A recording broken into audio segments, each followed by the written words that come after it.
As there's a drive in a deep left field by Castellanos, it will be Oh a man, home it's run. 8 o'clock. And so that'll make it a... I don't need the spotlight. I shine just fine. Hi, I'm Karma, and yes, I am a bitch. BravBros. Good evening, everybody, and welcome back to another episode of BravBros, aka Bros and Shows. I am your co-host, Steele Russell, joined as always by the one and only, the incorrigible, Mr. Magoots. What's up, dude? Yeah, that's a good intro for me. We got a lot of JT in this episode because we're here to talk about fucking Southern Charm. And boy, am I happy it's back. Me too, and I'm glad we got the screeners. We got to watch this one a day early. I'm actually, I guess that you're listening to this the night of. So right now I'm in New York City at the premiere party. What's up, everybody? You'll probably be seeing some pics on Instagram if you follow us. I'll be posting some stuff. But Will yeah, you have a cane? I can't put into words how much I don't like that man Yeah. and how I can't believe that after an entire year, he came back and his first episode was worse than any of his old. Like, this is the worst TJ I've ever seen. JT. You don't have to call him JT. You can call him whatever the hell you want. Yeah, He is Justin Thomas Taylor. It's just funny to me because if you're an OG listener, we did Southern Charm during our first season of BravBros, Mm-hmm. and I had to explain to Steele how to watch this show. And last year, when I was ranting and raving about how much I hated JT, Steele tried to turn that on me and say, no. You just have to understand that he's a terrible person and just enjoy him. He is so much different than watching somebody like Shep, watching Austen, watching Craig in Craig's heyday a couple of years ago. He's a pest. He's a fucking nerd, and he's a little weasel, and he's a psycho. This guy's great. Like, this was bizarre. I don't know if he's okay. I don't know if I feel comfortable talking shit about him. I do. He was unwell. Like, that was not normal human being behavior. What I just watched is crazy. He's a flea. That's what he is. Yeah, that's a good way to put it. The show of Southern Charm is this beautiful dog that everybody loves. It's a big golden retriever. Over. It's a big old golden retriever. It's kind of goofy and dumb, and sometimes it's a little annoying, but we all love it. And JT is just a flea on the back of that dog. Yeah, and we need to try to get that flea off. Now, he did already come out before the show even started and said that this took such a toll on him, and he's done. So he left early. He left the filming early. He bailed out of the season. So I don't think I'm going to see him tomorrow night or tonight.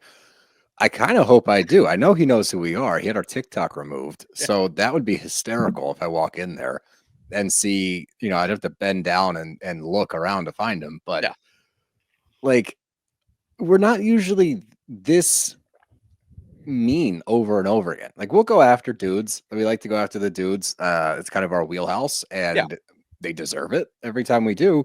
But we usually lay off after a while. It's just, this was crazy. I felt like I was going crazy. I'm like, what am I watching? Is this guy okay? Honestly. But everyone else, delightful. It's lovely to have the whole crew back. The dudes of Southern Charm, it's been interesting since my tenure into the show. Because this is my third season? Yeah. So watching even the growth within the past 3 years of these three, and the growth apart and the journeys that they're going on has been pretty wild. Like, this whole group, I feel like had I come into the picture last year or even this year, I think I would have been missing out a lot, because I came in just in time to catch the end of the craziness, to watch Madison starting to settle down. And then last year we really saw her come into her own with Brett, who we love. That's a man. That's a good dude. That's a man right there. He's a good dude. Yeah, but I got to witness the end of some of the heydays, like Craig as well, Austen at his absolute peak, I think, and Shep at his worst. So I got to know people from the old show, because you are seeing a transition now with a lot of the characters, and it's interesting because some of them successfully so. Mm-hmm. You're seeing, like I said, Craig obviously has made huge strides, Madison's made huge strides, but then you look across the other side, like Austen has this recurring pattern where he takes 2 steps forward, 4 steps back. Shep has never really tried to take a step forward until last year. BravoCon was his wake-up call, so it's going to be interesting to watch this season. Was there just a spider on you or something? No, I just almost dropped something, but then I caught it. Nice catch. Thank you. Nice hands, bro. Thanks. Yeah. But for those of you that have listened over the past 36 hours, this is our 3rd episode in 5 hours. I don't know. Yes, sure. I'm losing my mind. I feel like TJ right now. This episode could be one of the best we've ever done or one of the worst. So buckle up, everybody. It's going to be interesting, that's for sure. Although I do feel like we had a sizable break in between Beverly Hills and this, and I ate some dinner. I packed a little bit, so I'm feeling pretty good. Did you? Yeah, because my sweet little baby girl got her vaccines today. Oh no, so she's a little rambunctious. I feel so bad for her, but she's just sleepy now. Yeah, and you can't do anything about them because she's just this little tiny nugget and she doesn't feel well and all she can do is cry and I feel so bad. But she's snoozing right now, knock on wood. Hopefully she just knocks out for a while, wakes up feeling a little bit better. But I'm glad you got to rest and recover. I'm glad I got to spend time with my little baby. And look, I'm geared up for this is the perfect show to do at a time like this because it's easy to watch. We both love it. Great cat. It's like it's similar to when we watched the first episode of Beverly Hills, just in there's something comforting. It's like there's like a sense of calmness comes over me where I just enjoy watching it. It's not like I mean, it's don't say it. I don't even. Yep, I'm not even gonna say it. I'm not even gonna say it. I'm not even gonna say it. Don't yell it. Don't yell at me. Don't yell at me. Voice to me. I didn't. I only raised my voice octave wise. I got higher. I didn't get louder. Okay, fine. Can you take me higher? Let's just get into the fucking episode. No Creed. This is a no Creed zone. I don't know if I want to be part of this. We're gonna spiral. Yeah, it's too late. We're too far gone. But let us dive in to the charming South in Southern charm. But we kick it off with our bros, Austen and Craig. They're headed out on a road trip. We find out they're headed to Shep's family farm in Boykin, South Carolina. But before we get there, I can't believe, and I'm kind of astounded that we started the season off this way.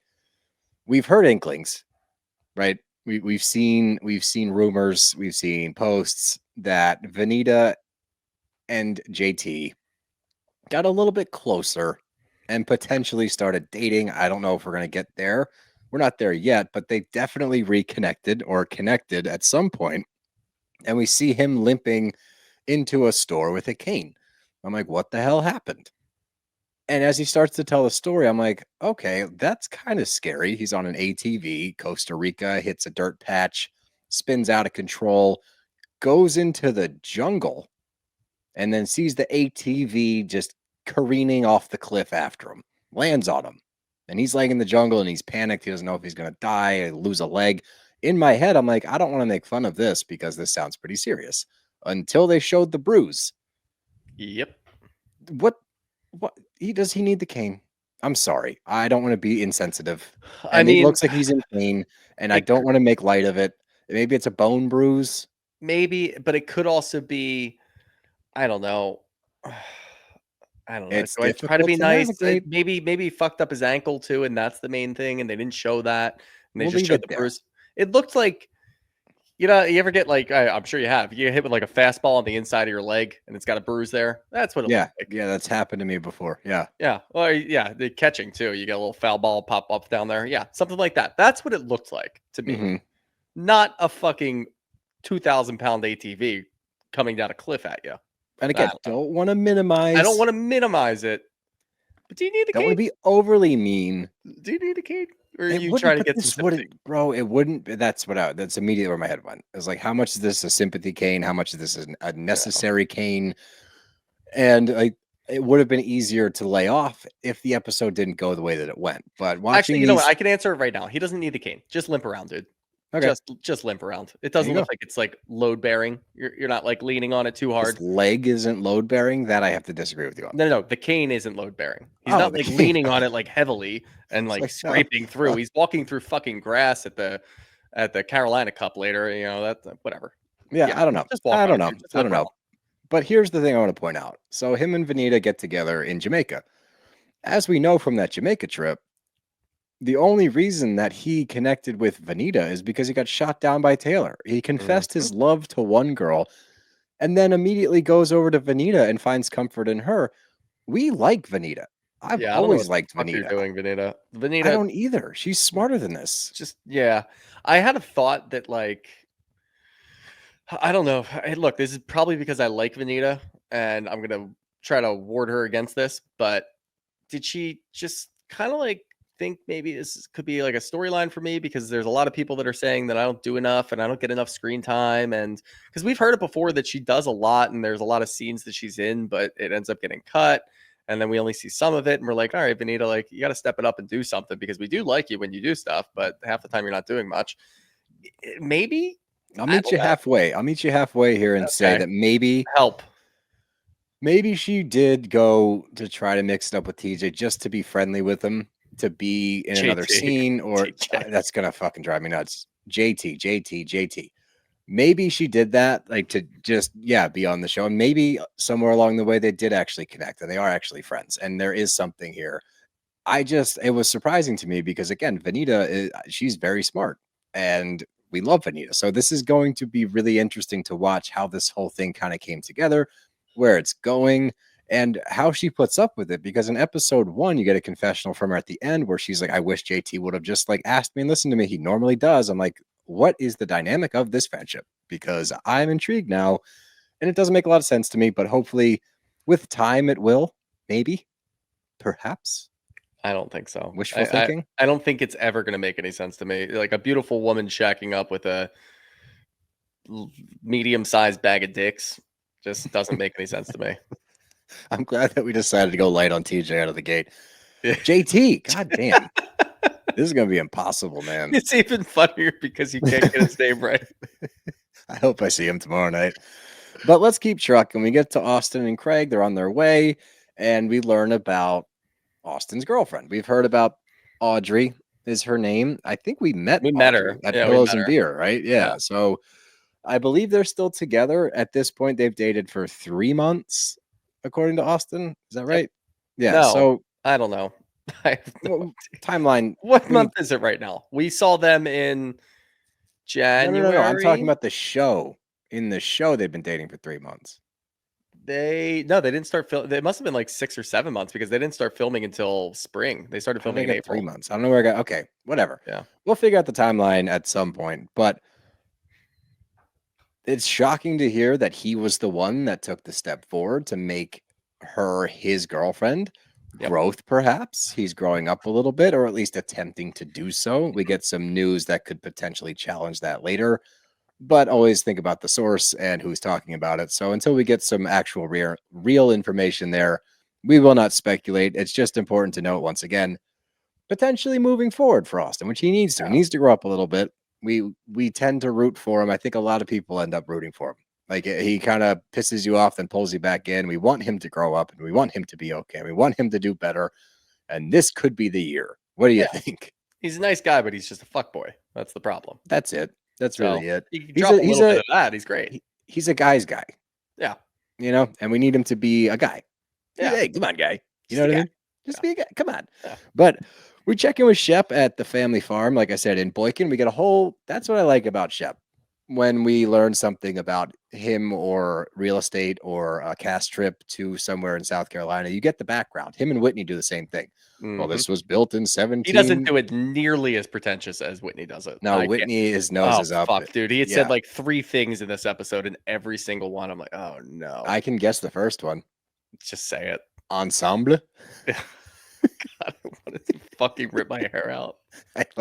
I knew that would get you. That's so fucking funny. Man, that pissed me off so much. No, I know. I figured it would. But we last we saw Shep, was BravoCon and then the reunion. And obviously, we had heard rumors about BravoCon that he was an absolute shit show there. You get confirmation of that at the reunion to the point where he had ruined some friendships with Austen, with Craig, two of his closest friends and confidants. And he says that he didn't, this is all the rage now.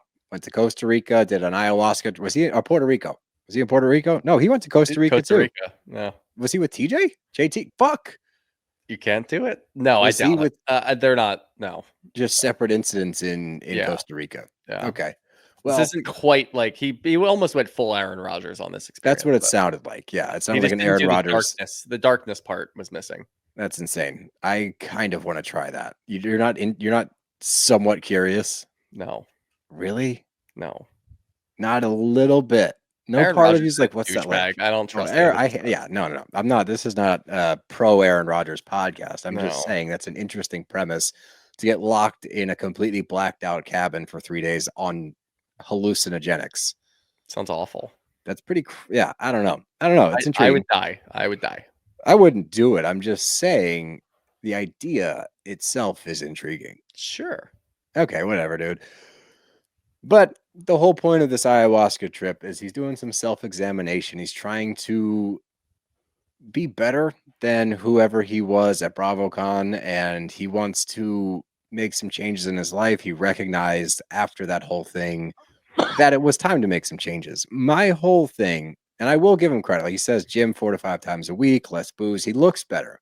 Yeah. Physically, he looks better. So there is something to be said about that. And I said it last year, and I've never been a big Shep fan. I think there's 5 or 6 TikToks on our page of me ripping into him. But I will always root for people wanting to make changes, especially with things like that, mental health, substances, whatever it might be. I want him to be better. I want him to do better. The way that he describes it and how he talks to Craig and how he talks to Austen about it, it doesn't give me a whole lot of confidence. Yeah. Because of the way that it's framed for him, or like how he views this whole thing. You know what I mean? Yeah, like the way that he was talking to his uncle when he got there, it was me having faith in it. Yes, yeah. And like I'm still taking it with a grain of salt, but I had the same thing that you did, where I looked at him and understood that he looked a lot better.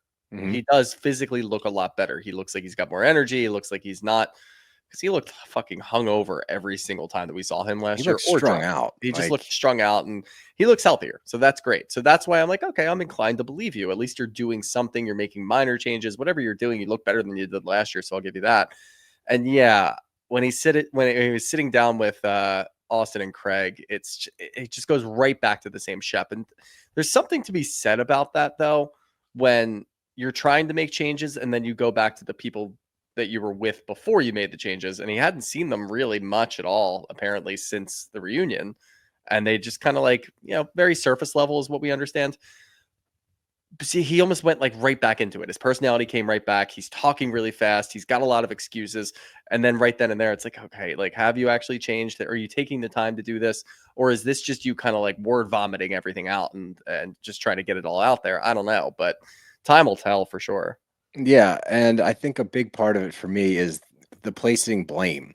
Mm-hmm. Right? He's like, I reached out to you, and I get it. It's got to be difficult if you're reaching out and you don't receive the help that you want. But placing blame is not the correct way to go about it. And I'll save it for when we get to that scene because I want to talk about that a lot more. But you even see the scene with like Craig and Shep at the gym was the most awkward shit out. Sup. They literally just had a full conversation of sup. So like it's awkward. Sometimes that's a good thing. Sometimes that is just dudes at the gym just saying sup. But it's only a couple sups. Sup. See ya. Not 8 sups. Yeah. When it's past 4 sups, that's too many sups. Something's wrong. Yeah. You got it. Something's wrong. Supplements. Okay, you're not. No. But we get to check in with Madison, who again last year became one of my favorites, climbed the ranks. I mean, I was not a Madison fan until last year. And I just think that her relationship with Brett, watching Brett and her with her son, I think is incredible. Like that fight scene last year where he comes in all scraped up or whatever. I don't know. There's just something nice about this little family that they have. And it makes me happy. And it's nice to see people actually grow. And it does feel like a real growth moment. So we get to check in with her. They're getting ready for the Carolina Cup. And they went shopping. And we meet Molly. Now, Molly is a model. Molly has been around Charleston. She wasn't on Southern Hospitality, was No, she? that's Sally. She hasn't been here yet. We haven't met Sally yet. Okay. No. So Molly's friends with Madison. She had previously had a sexting relationship, or not a relationship. She had sexted with Craig. They were sending naughty videos back and forth with one another. She makes a joke about not wanting to steal them from Paige, but I figured, and we get confirmation later from Craig, I imagine this is a non-issue for Paige. I didn't think that she would have any problem with this. Of course, she doesn't, because her and Craig are solid. So not concerned about that.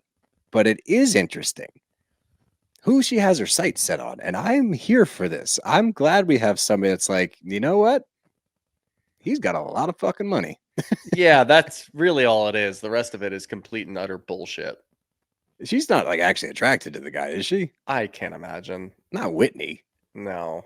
There's no way. No, there's just no way. It's not. And here's the thing: if she's He hangs out with his mom all the time, like no. He's his mom's butler. And don't get me wrong. All respect to Miss Pat. Yeah. No one. And also R.I.P. Michael. R.I.P. Michael. Made a mean martini. That man Sure did. Yeah. R.I.P. You will be missed. But I get it. Also, and like if she just flat out was like, yeah, I want to get in on that family, I'd be like, go for it. If I was super hot, and I would probably do it too. So I get it. Don't convince me that he's good looking. Don't no, because he won't. Don't do a whole thing where they're all walking together and you look over and say, "Wow, he's hot." Like just don't. He looks do that. great. No, it doesn't make any sense. Or like if he's playing the guitar, don't be like, "Wow, he looks really sexy" when it does that. Because when Whitney plays the guitar, the face he makes looks like he has to take a shit. Yeah, that's all it is. And the rendition, the Jimi Hendrix Star Spangled Banner lives rent free in my head when he played it in the rain at that. What was that? A dog wedding? That was a dog wedding. Right. Yeah. I know it's Here Comes the Bride, not Star Spangled Banner, but he did it in like the thrash guitar. But let's get back on task here. I like Molly out of the gate. I think she's going to be a good addition to this crew. She's a little bit more of a wild card. She does not seem to give a shit what people think. I love that about her. I think it's insane, like her whole career path and where she's gotten to, and the fact that she got shunned for gaining 45 pounds because of a thyroid problem. Yeah. She still looks fantastic. So I don't understand that. That's sad to hear. But I think she's going to be a good addition to this crew. I think you need somebody like this on the women's side of things to be that wild card, to kind of counter, because you got the dudes that are like, you got the Austins, you got the Sheps. You need somebody that can go toe to toe with them that's single, that can put them in their place. And I feel like she might be the person to do that. Austin's not single. That's a good point. But you know what I mean. Yeah, I know. I get it. Two things for Molly. One, do not push the Craig and I sexted thing all season. I don't want to hear it. Yeah, I mean, neither. It's one and done. Funny one-off. We already know how Paige feels about it. Craig already had a confessional. It's a non-issue. Let's move forward. Don't make it a big deal. Two, do not make your storyline this whole time being jealous about Whitney, whatever Whitney's up to, thinking that you have a chance with them, trying to get into a relationship with them. I don't want to say it. Just stand alone. Have some fun. That's what the show's all about. That's what it should be. Have a little bit of fun. But otherwise, I like her. I think she's good. I do too. I'm excited to see where she goes. But we get back to Shep's farm. Austen and Craig show up. And this is another thing that I do like about Shep is he does not beat around the bush. Yep. If there's something to be discussed, and we watched it all last year with the Taylor and Austen shit, if there's a conversation that needs to be had, he's going to have that conversation immediately to get the awkwardness out of the way because he hates awkwardness. Yep. So he instantly tells these guys, look, let's do this because I have a lot of anger and pain towards you. And immediately I'm starting to go, oh, fuck. I don't know if this is going to be the right approach. Yep. Because he goes with, post Vegas, obviously BravoCon was a mess and it was a disaster. And I did a lot of soul searching and I reached out to you guys immediately after the fact. And you both shut me down. Neither of you responded. You ignored me. And that hurt so bad. I was so upset, so mad at you guys. And he's like, you didn't show up for me. I've always showed up for you guys and you have a problem, blah, blah, blah. Now, I understand being hurt on Shep's part. I get it. Fine. But you need to understand, especially if you just went on a healing journey, just because you reach out to these guys, they've seen you do this shit for a long time. This is a recurring theme with you, and they have grown. Craig specifically, he has really grown up. He's changed his lifestyle. He's changed what he wants to do, changed what he wants to be around, changed who he wants to be around. So he set boundaries. Austen took a note from Craig because Austin's trying to grow up. And whether he wants to admit it or not, he looks up to Craig in that regard. I do believe that. I think he sees Craig getting his shit together. He wants to be like that. Yep. So he took a page out of Craig's book. All right, you cut him off. I'm going to cut him off too. It's not healthy for us. And from, let's go, a substance abuse problem, I'm not saying that Shep's an alcoholic because that's not my place to say. I will say when somebody's spiraling like that repeatedly, you are allowed to cut them off for your own benefit with the hope that he'll get his shit together and come back. What I thought and hoped was going to happen was Shep was going to come to them and be like, look, guys, I understand why you didn't get back to me when I reached out. I needed to figure out a lot of shit. I didn't do that.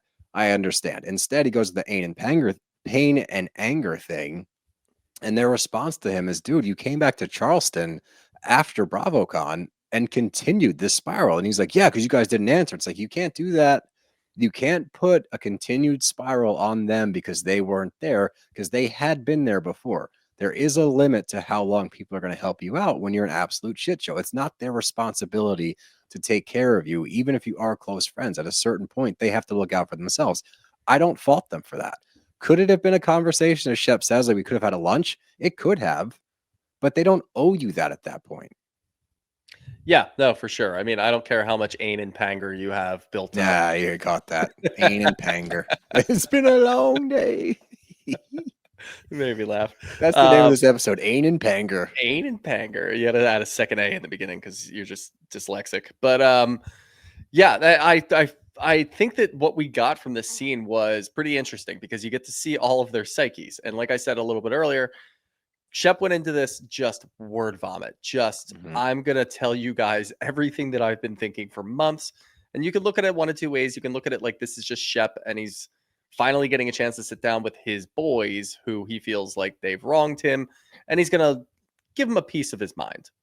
The other way to look at it is you guys have to sit here and talk to me. You have to stay at my uncle's house because we're filming this show now. And I've got you right where I want you. And you're going to sit here and listen to me. That's probably the Carolina Cup and you can't leave. You can't leave because we're filming again. That is more in line with what I think happened. However, you also get to see, and I'm not saying which one is right or wrong, the two between Austen and Craig, where Craig has that hard cutoff, which we talk about all the time. Yes, you do not owe it to Shep to be there for him, especially if it's like the 17th or 18th time, as they said during the reunion, that he's done this and had a sit-down lunch and we all need to talk about my problems and how I'm going to figure it out. And then he just goes right back to doing the same shit. At some point, you do have to cut it off. Austen, on the other hand, is recognizing that Craig is doing that and also has his own thing where he can kind of see both sides, but he wants to be better. And he definitely wants to be more like Craig because he sees that Craig is succeeding not only in business, but in relationships and friendships. So he wants to be more like that, but he still has love for Shep. So it's a very interesting little triangle going on here that I actually really like to see. And I think that at the end of the day, they've spent so much time together filming this show off camera, hanging out in a very small city. They see each other all the time. They know a lot of their families. They're going to be able to figure something out, whether it's forced by the camera or just a forced sit down that they're going to be able to figure out for themselves. Once Shep can get through that initial word vomit, he finally does land on something that does make sense.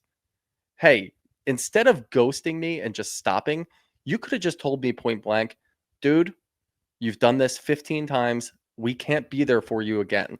You can't do this. You have to figure it out for yourself. At least if they did that, then maybe I can use that to motivate myself. They all seem to agree on that. And I think that part makes the most sense. They're able to at least get to that middle ground, if you will, that somehow works for all three of them, where they're all like, yeah, that kind of makes sense. And then they can move on. And that's the best part. And this is something that we get. Obviously, we do a lot of housewife shows.